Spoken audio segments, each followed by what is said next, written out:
So, ayun na nga mga pre. Trangkaso is real. So, 2 araw ko trangkaso nung nakaraan. 2 days nilagnat. So, pagdating ng 3 days, so, salamat hindi na ako nilagnat ng pangatlong araw. So, gumaling agad. Kaso nga lang, after ko, si Hailey naman ngayon ang nilagnat. Tapos, siyempre, after lagnatin ni Hailey, masawa ko naman ang dinapuan ng trangkaso, nilagnat din. So, inisa-isa kami. Lahat kami ng kaso. So, ngayon, on duty tayo. So, ako muna yung bahala sa pag-aalaga sa kanila. Habang pagaling na yung anak ko sa trangkaso, yung asawa ko naman ngayon unang araw ng trangkaso niya, so nilagnat din, kinamagahan. So, yun, ako muna bahala sa pag-aasikaso ng mga basic na gawain sa bahay. Katulad nito pagluluto, saing, syempre, para mapakain ko din sila ng tamang oras at makainom ng gamot, syempre, para sa lagnat. Pero mukhang galit pa yata yung niluluto ko sa akin. Nakakasip-kasip pa yung mantika dyan, niluluto kong itlog. Tsaka putlong. Yung request nila para yan daw ulamin nila. Para makainom na rin sila ng gamot sa lagnat. Para tuloy-tuloy every 4 hours. Yung mga pre, hindi pa talaga nakontento yung mantika. Talagang gusto pang tumansik papunta sa akin. Ayan, pati yung binabasa kong itlog, nalaglag pa dyan sa sa malit na kawali na yan. Nagiging magugulatin pa yata ako mga pre. Kitang-kita nyo naman, gugulat-gulat pa ako dyan. Sa inabahaba ba naman ng prosesyon, buti natapos din. Ayan na. So mga pre, bali maghahain muna tayo ng pagkain para makakain na sila. So pinagising ko na muna yung sawa ko dyan sa anak ko. Ayan kinakalapit pa nga yan dyan eh. So ayan, hinahain ko na yung mga pagkain dyan. Nagiging ko na muna sa upuan para hindi na sila tumayo, pumunta sa lamesa.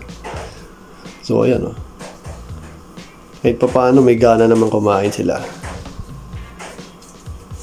Ang importante, makakainom sila ng gamot agad. Kung tutuusin para sa ating mga magulang, mas maigi pa yung tayo yung magkakasakit kaysa yung anak natin yung magkakasakit lalo na pag bata pa. Talaga napakaselan. Siyempre, hindi maiwasan dyan yung madalas silang umiiyak. Hindi mo malaman kung nagugutom ba yan o hindi. Minsan madalas ayaw kumain. Yun, iyak na iyak, gusto magpakarga. So magdamag magpakarga, o yan maghapon. Minsan may mga ganun eh. Yung anak ko ganyan eh. Minsan kahit pagalitan mo eh. Yun nga, nakukuha pang manood. Napagalitan ko na manood ng cellphone muna eh. So yun, nanonood pa yan eh. Pero kahit pa paano, napapasunod naman yun. Minsan kailangan mo nga lang utuin. Kasi kung hindi mo siya luto eh, wala. Susunod lang yung gusto niya. Kung dapat, marunong ka rin dito. Lalo na pag ayaw kumain. Siyempre, kailangan.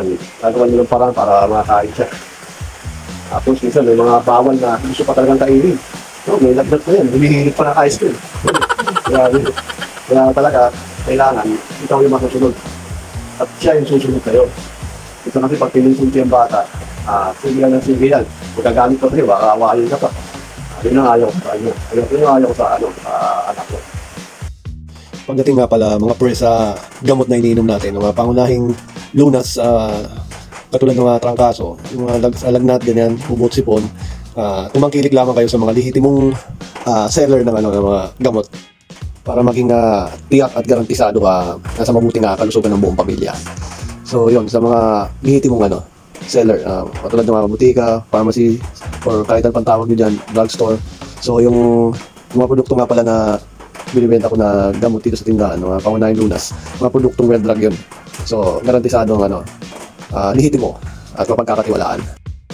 So, hanggang dito na lang mga pre ang video natin. Hindi pa huli ang lahat mga pre. So, may magkakataon pa kayo para mag-follow ng page namin. So, sa mga hindi pa nakapollow, libre lang ang pag-follow ng page namin, Pre TV Vlogs. So, please support our page. Salamat.